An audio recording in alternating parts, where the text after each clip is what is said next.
Wish me luck, anak. Good luck, Dad.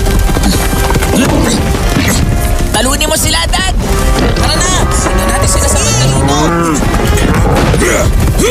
Buti ka nga! Galingan nyo!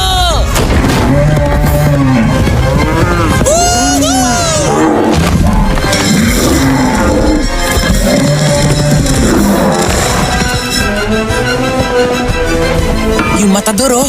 Pipili na siya. Para ako lalagnatin. Tingin ko ba susuka ako?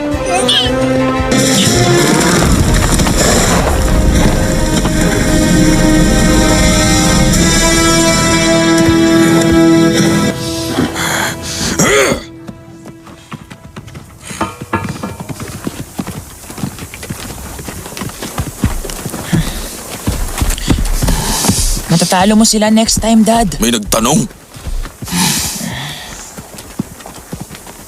Anong tinitingin-tingin mo? Ferdinand!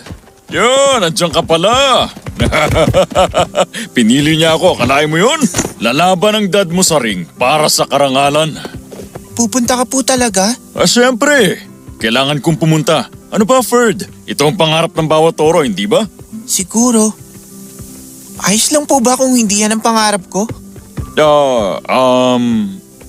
Ganito, Ferd. Bata ka pa, alam mo yan. Pagtanda mo, magbabago rin ang pangarap mo. Lahat magbabago.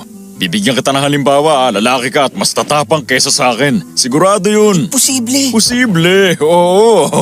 At makikita mo, lalaban ka rin at ikaw ang mananalo. Pwede po bang manalo ng hindi nakikipag-away? Ay, Ferdinand. Sana nga ganyan ang takbo ng mundo para sa'yo. Sana. Pero, hindi ganun ang mundong ginagalawan natin. Naiintindihan mo?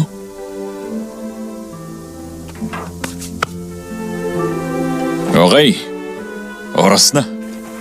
Papalik po kayo. Diba? Ano?